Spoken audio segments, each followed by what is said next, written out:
What's going on, guys? It's not early in the morning because it's the weekend. I'm more awake. I look a lot better too, don't I? I mean, it's like I always film videos when I wake up in the morning and then I go to work.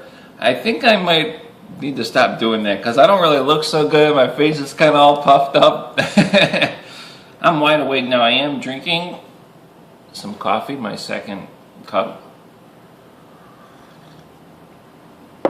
But it's after 12, so I mean I'm wide awake.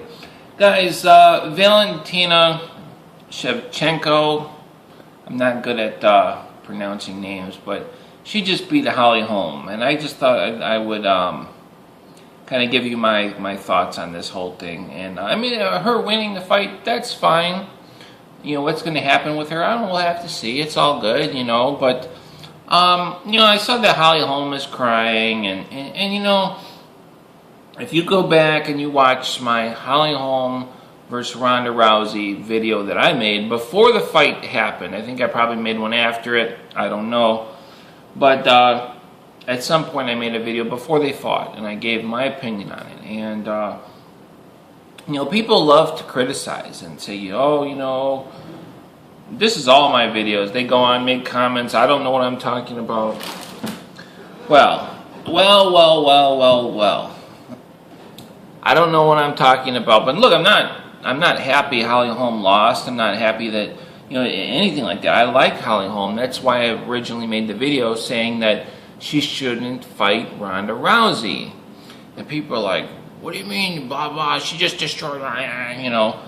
Okay, well, here's the thing. You know, I said that Holm needs to work her way up, have a few more fights. She didn't really look that great in any of her fights. When she fought Raquel Pennington put up quite a fight. And, you know, so she goes in there, they throw in there with Ronda Rousey. She beats Ronda Rousey, has a great performance.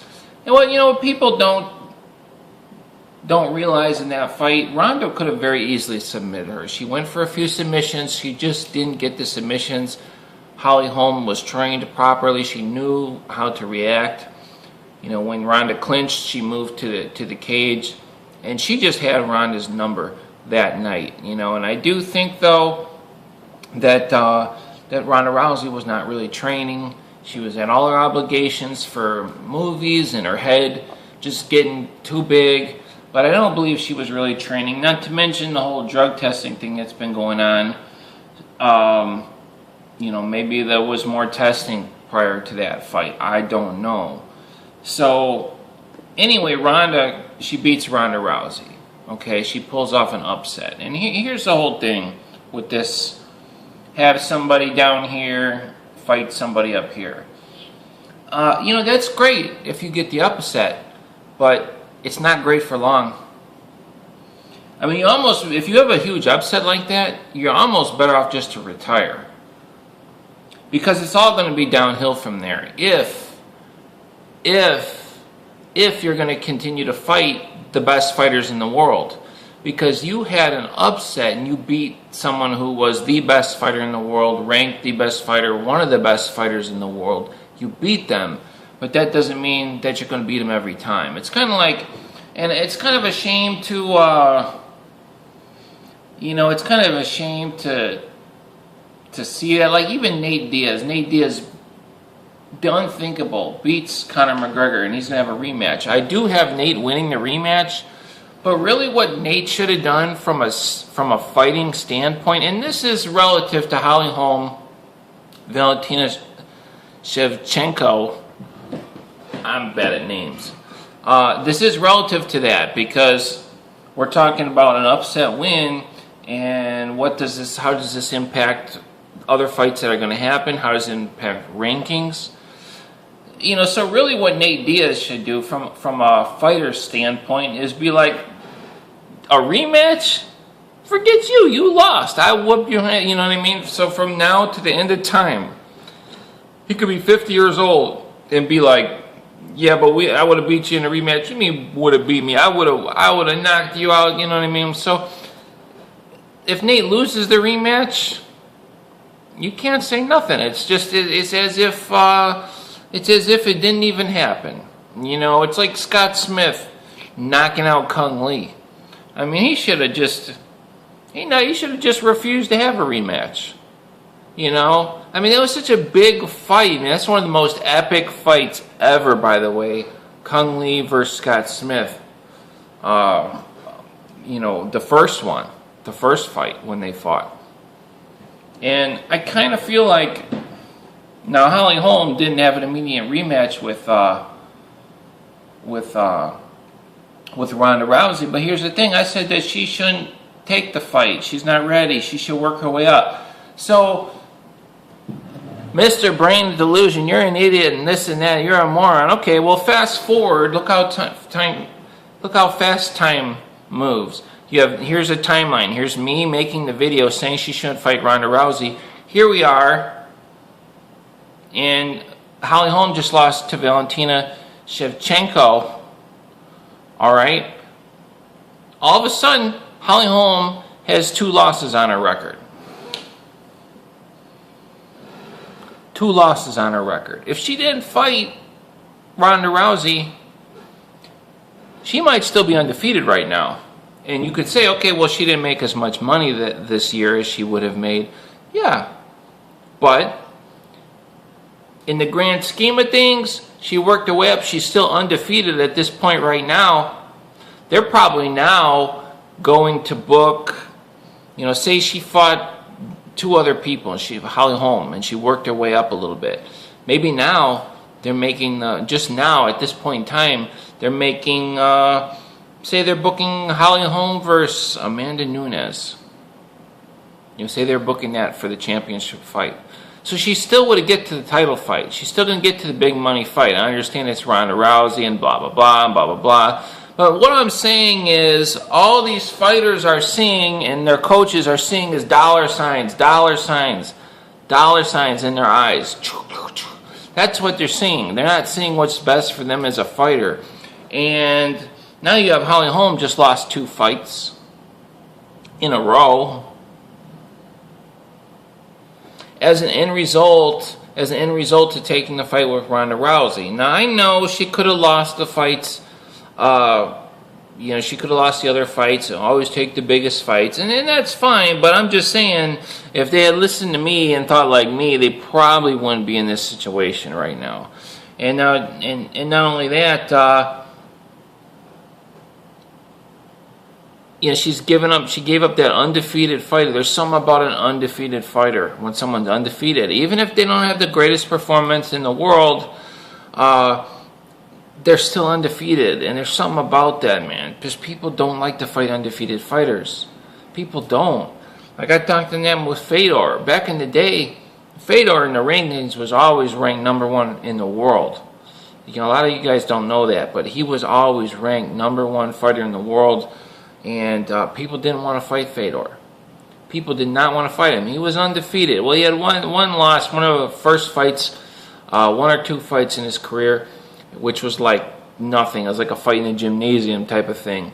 He got a cut and it was like real early in the fight, and it wasn't even a fight, and they stopped the fight. So he had 1 loss on his record, but nobody really considered that a loss. And nobody wanted to fight Fedor in his prime, in his heyday, when he was undefeated. Nobody knew what to do with the guy. You know, by this point, people kind of know what to do with him, especially if they're fighting in a, rush the guy, kind of overpower him. You know, after we've seen him fight Brett Rogers, just overpower him and just try and beat him to death. I mean, he's a smaller guy, you know. Plus, he's old now. And, you know, so I mean, anyway, I seen a Holly Holm crying. And it's just like, damn, you know, it's like nobody ever listens to me. Nobody ever listens to me. I mean, I know she made a bunch of money, but like I said, I really do honestly believe in fighting. If you concentrate on winning, then, you know, don't dodge people, don't dodge organizations, don't be like that, but work your way up. Fight opponents that are at your skill level, because that's how you're going to find out where you're at. When you're fighting somebody that's maybe a little bit better than you, you're going to take away something from that fight. You're going to learn. because training is great, but training's not fighting. You probably learn more in your fights than you do in your training. Because when it really comes down to getting better at your training doesn't make you a better fighter. Fighting and working on your fighting, really, that's really what matters. You know what I mean? They go hand in hand, but they also are very different. There's a certain thing to be said about fighter experience and time in the ring, in the cage. So as opposed to just going in there now and just like, man, and just like before, she was fighting people kind of below her level or at her level, and she's able to grow from that and still come away with a win. Like say Raquel Pennington, she was able to probably learn some things from that fight. Be like, man, but learn and still come away with a win, and then feel good about yourself. Whereas you go in there, like getting choked out by Miesha Tate. What did she really, what did she learn from that?